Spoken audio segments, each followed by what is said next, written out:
You have to scream into the mic every 15 minutes. So, ah! And 15 minutes later, ah!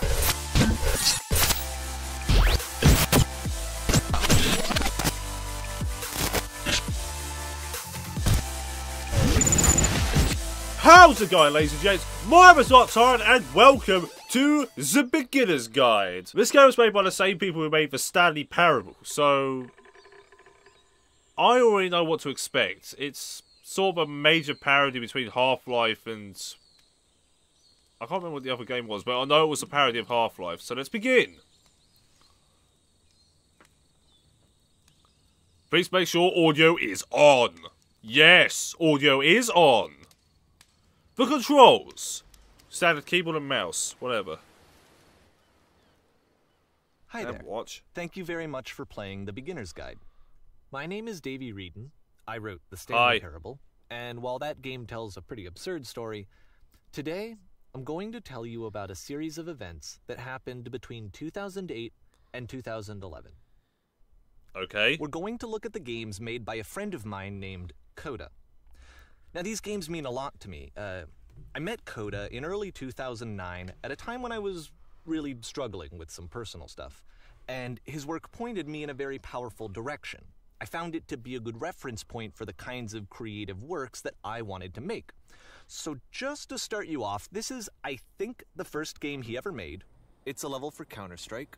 You can walk around here, by the way. And mostly it's just Coda learning the basics of building a 3D environment.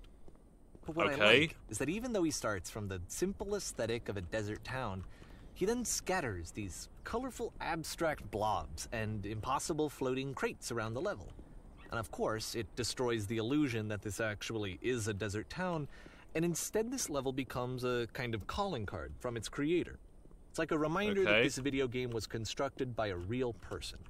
And it kind of makes you wonder, what was going through his head as he was building this? This is what I like about all of Coda's games. I mean, not that they're all fascinating as games, but that they are all going to give us access to their creator. I want us to see past the games themselves. I want to get to know who this human being really is. And that's exactly what we're going to do here. Okay, so, whatever. It's 2008. Coda starts making these games, and he never releases any of them. He doesn't put them onto the internet, he just makes them and then immediately abandons them, and they sit on his computer forever. And I think he really understood this image of himself as a recluse. At one point, he jokingly renamed his computer's recycling bin to Important Games Folder. So, you know, this was just how he worked. He tended to crank them out one after the other without even really pausing to try to understand what he had just made, until suddenly one day, he just stopped. In 2011, that was it. He made his last game, and then he hasn't made another one since. What? And that's why I've taken this opportunity to gather all of his work together, is because I find his games powerful and interesting, and I'd like this collection to reach him, to maybe encourage him to start creating again. And if the people like you who play this also happen to find his work interesting, then I'm sure it'll just send that much stronger of a message of encouragement to Coda. So thanks for joining me on this. If you have a particular interpretation that I haven't mentioned here, or if you just need to get in touch, you can email me at daveyWreden@gmail.com. Okay, that's about it for introduction. Let's take a look at Coda's first proper game. As each game is loading, I'll show you the date that it was completed. This first one was made in November 2008. Okay. Okay, where are we? Oh, yes. Okay, I've just got a random gun. This game is called Escape from Whisper, and it's one of the more generic games you'll see from Coda. The gun, I don't know if you can hear that, but it kind of sounds like the submachine gun from Half-Life 2. There's no... I've got no ammo now. I've wasted all the ammo on a soundless gun.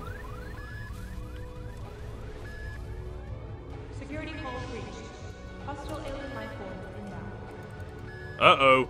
I've got no ammo. What do I do? It looks like this game was abandoned mid-development. For instance, you have this gun, which you'd think would indicate that there are supposed to be monsters or enemies somewhere, but then clearly there are no enemies anywhere. You can't even reload the gun when you run out of bullets. But ultimately we don't really know. Maybe Coda thought that actually it was complete the way that it is.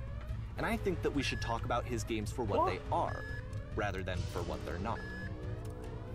Enemy force neutralized. Begin. So hang on. This is incomplete entire. Look, it's already see seen. the bottom of the universe from this room. That's the bottom of the universe for you. Plus, this gun sways like. Look at that gun! It sways like hell. At one point, it's like. And then it's. It's very disorientating. Right, let's go through this corridor and see what the hell's gonna go on. Do I get a melee weapon in this? I sure would like the crowbar. Apparently, this space station has a labyrinth on it. Sure, I don't know. There's really no reason for it that I've ever been able to discern, so in the interest of time, I'm just gonna skip you on past it. Thank you. I don't want to be going through a labyrinth. That's interesting. The game has this narrative about the whisper machine and how it has to be turned off, and then you get to the engine room. Okay. Hey, you there, in the engine room. You could save us all. That beam is powering the whisper machine. We could disrupt it by introducing a great enough heat signature. If your body could stop the beam. It's so much to ask, but for all of our lives, would you do it? Could you give yourself? Well, they do say one man's sacrifice can save 1,000,000 people. Plus, there's a huge gap. I can see why. Oh god, the screen tearing. I've got VSync on as screen tearing. How do you do that? Let me pause here for a second. Ow. What you just experienced, stepping into the beam and then dying, is probably what Coda had initially intended when he was developing this level. But when he first compiles and plays it, something goes wrong. There's a bug somewhere. And this is what happens instead.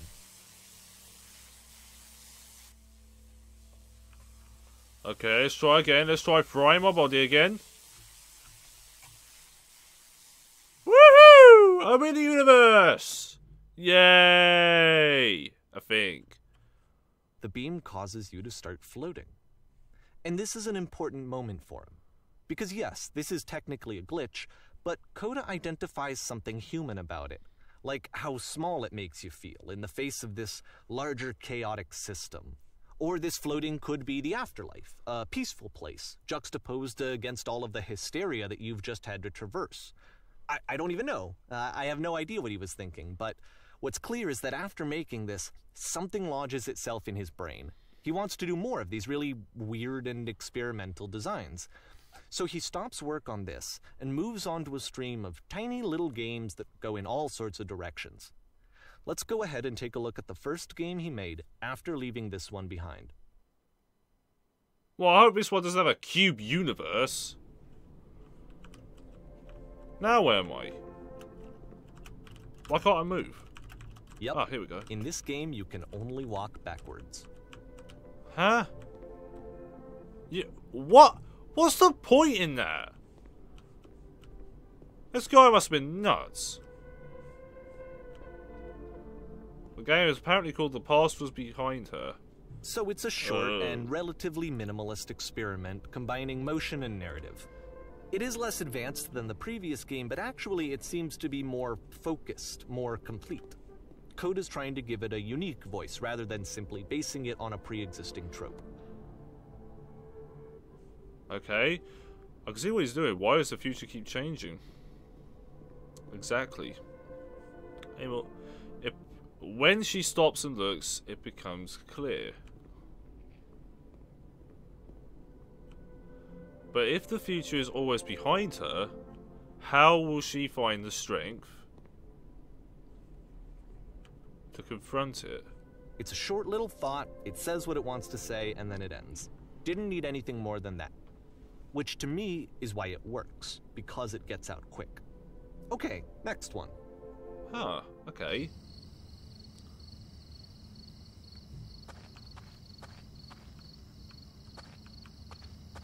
Okay, so I'm in the most empty place in the world. You are now entering You are now entering... And that's it. Okay, the meaning of this game won't be clear just yet. Please be patient with me for a few more games, and I promise you'll see what makes it interesting. What is going to make this interesting? Oftentimes, Coda would put bizarre titles like this one at the start of his games. I wish I'd known him at the time that he was making these early games. He would really only talk to me about his work as he was making it. Once he stopped work on a game, like, that was it. It was dead to him. And I don't agree with that at all, but what are you gonna do? Oh god, I'm slowing down. I am slowing down. Once you've been slowed to an absolute crawl, the door at the top of the stairs opens. So why, if Coda's not showing these games to anyone, why bother opening the door at all? Well, to show you, I'm modifying the game here so that when you press enter, it'll bring you back up to full speed so you can enter the door for yourself. Ah, here we go. This is really confusing. It's messing with my head. I'm not even kidding. It's like the original Stanley power. Oh.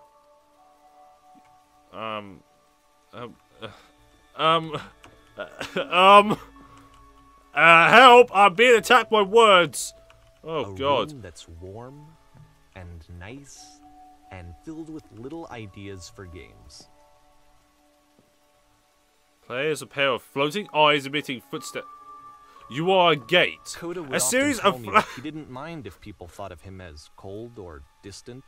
He said that he knew that he was actually a vibrant and compassionate person, but that it takes time to really see that. It can be a very slow climb to get there. The game is nothing but giant blocks of text explaining what's happening. A normal game where you have to scream into the mic every 15 minutes? So... Ah! Then 15 minutes later... Ah! So now what? Apparently we're in a game called Ready, Set, Fish. So, okay. What do we do now? Where do I fish? Well, this is new for Coda. It's an actual puzzle. Go ahead and see if you can solve it. I solved it.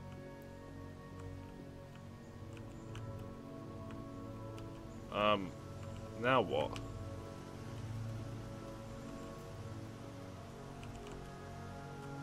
Go. What do I do? I've opened the door, but what the hell do I do now?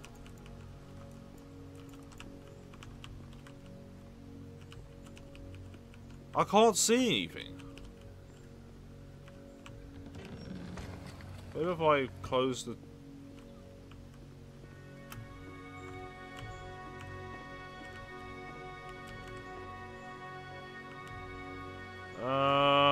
What the heck do I do? I'm really confused right now. If this is a puzzle, why is this completely empty? There's only one lever. The door opens. Maybe if I could lock myself in. Don't forget that solution, because we're going to Oh!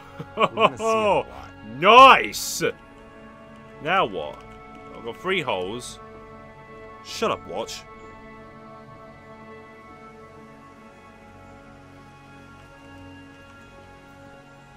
I am genuinely confused right now. So that seems to be it, right? You walk down a corridor, you solve a puzzle, you get to the end. Simple enough. Alright, now I'm going to modify the game again, so that when you press enter, it'll remove all of the walls from this room. Well, that takes away from the challenge, doesn't it? What? There's no way in or out. What do I do? How about that? There was more to it than we had any way of knowing. I actually find it funny that this game comes after the Stairs game, since they essentially convey the opposite idea. So, in the Stairs game, a dull exterior concealed a rich interior. And then, in this level, a dull interior hides this fantastic outer world. Either way, I think that the point is the same, is that most of the time you don't get to know what you're missing, or even that you're missing anything. That's not your role as a player. So if your role here is not to understand, then what is it?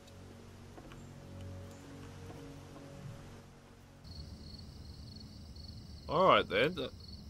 That game was bigger than expected. So now what? We're in exactly the same game. It was you are now entering, you are now exiting. This, combined with the entering game from earlier, tells us that Coda believes his games are connected somehow. It could even be that the stairs game and the puzzle game are literally connected in between this and the entering game. There's a bigger picture that all of his games are meant to play a role in, some larger meaning that we won't be able to grasp until we've seen all of them. And once we have, we can step back and start to understand what exactly that bigger picture is. Okay, so now we're in March 2009. The Great and Lovely Descent. Okay. Alright, I'm gonna leave it here for now. This is a very unique, very confusing game, to be honest. It is like the Stanley Parable, but this this one messes with your mind even more. Seriously. It messes with your head so easy. And unless you know exactly, unless you've played through all of the Stanley Parable, played through like all the endings and everything else, you are not gonna get this. Seriously. But anyway guys, thank you so much for watching this video. If you like this video, go ahead and give this one a big epic thumbs up. And I shall see each and every one of you guys very, very much later. Oh my god! That was close. Right, jump cut and then another jump. Yes. Whoa, car. Whoa. Jump right into... No, don't give another tree!